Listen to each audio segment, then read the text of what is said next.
Le chiffre est implacable. 50 000 personnes chaque année meurent en France d'un arrêt cardiaque. C'est énorme. Alors, on n'est pas là pour plomber l'ambiance entre Noël et Nouvel An, mais on est là pour vous rappeler les gestes qui sauvent. Laurent, c'est très important. Peut-être que vous allez faire la fête le 31, peut-être un accident de la route. On ne vous le souhaite pas, évidemment, mais ça peut arriver. Il faut savoir pratiquer les gestes qui sauvent parce qu'il faut agir très très vite. D'autant que le 1er janvier, c'est la première fois que la loi va être promulguée. En fait, une première loi qui rend les défibrillateurs obligatoires dans les lieux publics, mais aussi dans les lieux privés. Les salles de sport communales, les grands restaurants, les hôtels, les grands magasins. Donc, vous aurez un défibrillateur. Et le défibrillateur sauve des vies chaque année. 50 000 morts donc, par an par arrêt cardiaque en France. Et grâce à des secours rapides, il faut savoir que jusqu'à 40% de ces personnes pourraient être sauvées. Donc, le chiffre sur 2 est énorme, mais pour ne pas avoir de séquelles, justement, d'un arrêt cardiaque, il faut agir dans les premières minutes. Donc, les premières minutes, c'est le défibrillateur.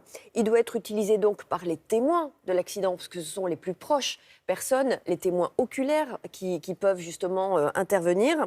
Et 60% des arrêts cardiaques, il faut le savoir, se font avec des témoins. 60%, c'est quand même énorme. Donc, vous êtes là, vous pouvez sauver la vie d'une personne. Si l'on est formé au premier secours, c'est encore plus facile de l'utiliser. Parce que moi, pour ne l'avoir jamais utilisé, je me suis trouvée un petit peu bête face à cet engin. 80% des Français, quand même, sont formés au premier geste. 80%, c'est quand même pas mal, mais c'est encore insuffisant. La mairie de Paris, par exemple, voudrait que 90% des Parisiens soient formés, si vous voulez, au geste des premiers secours. Alors, nous avons suivi une formation de PSC1, donc c'est les premiers secours, pour bien savoir utiliser les défibrillateurs. Regardez. On est tous ensemble ici pour apprendre comment réagir face à un arrêt cardiaque. Alors, qu'est-ce que c'est un arrêt cardiaque? Un arrêt cardiaque, c'est une personne qui est inconsciente et qui ne respire pas. Monsieur, si vous m'entendez, serrez-moi la main, ouvrez les yeux. Monsieur! La victime ne me répond pas ni physiquement ni verbalement, elle est inconsciente. Pour vérifier la respiration d'une victime, on va positionner le talon d'une main sur son front, 2 doigts sous son menton et on va bien basculer la tête en arrière. Et regarder l'abdomen se soulever, sur 10 secondes maximum. La victime est inconsciente et elle ne respire pas. Elle est donc en arrêt cardiaque.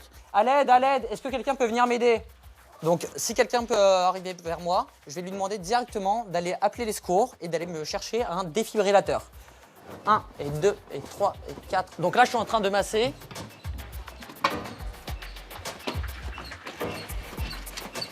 Restez calme. La machine va permettre d'analyser le rythme cardiaque, de détecter le trouble du rythme gravissime et à ce moment-là, de faire un choc électrique externe qui va régulariser le rythme cardiaque et permettre de restaurer la circulation corporelle normale. Cependant, la contraction normale ne se refait pas tout de suite. Il est primordial de poursuivre le massage cardiaque jusqu'à l'arrivée des secours et surtout jusqu'à la reprise de la conscience du patient. Ce qu'il faut bien comprendre, c'est qu'un défibrillateur, c'est extrêmement simple à utiliser. Et il va décider seul s'il faut délivrer un choc ou pas. Donc il n'y a aucun risque de se tromper. Analyse du rythme. Là, le défibrillateur va analyser le Ne rythme touchez cardiaque. pas la victime. Analyse du rythme en cours. Ne touchez pas la victime. Choc nécessaire. 3, 2, 1. Choc délivré. Donc là, il a délivré le choc. De nouveau toucher la Et victime. il va vous dire de refaire le massage Vérifiez cardiaque. si la victime est consciente et respire. Il ne faut ni éteindre le défibrillateur, ni décoller les électrodes de la poitrine de la victime.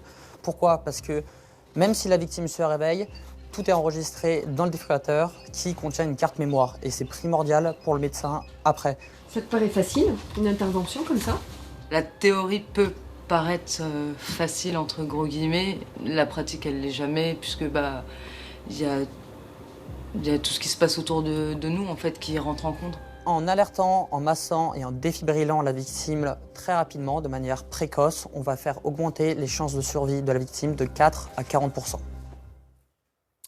3 mots à retenir, Laurence. Alerter, premièrement, masser et défibriller. C'est-à-dire, vous ne posez pas de questions. Vous voyez un malaise, vous commencez à appeler les secours, les pompiers, le SAMU, le 15, etc. Ensuite, vous avez forcément un défibrillateur. Vous aurez forcément, à partir du 1er janvier, un défibrillateur à portée de main, puisque ce sera obligatoire.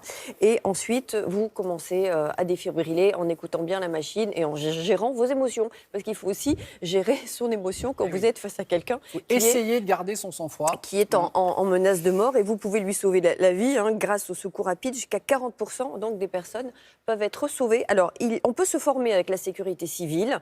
Vous pouvez vous former aussi avec les pompiers, la Croix-Rouge ou les associations agréées par la sécurité civile. Alors, il y a 2 sites internet, voilà, protectioncivile.org et everydaysheroes.fr. Il y a aussi des applications que vous pouvez télécharger sur votre smartphone pour être le bon samaritain des fêtes de fin d'année. Merci, c'était utile de faire cette chronique ce matin. Merci beaucoup, Laurence. Après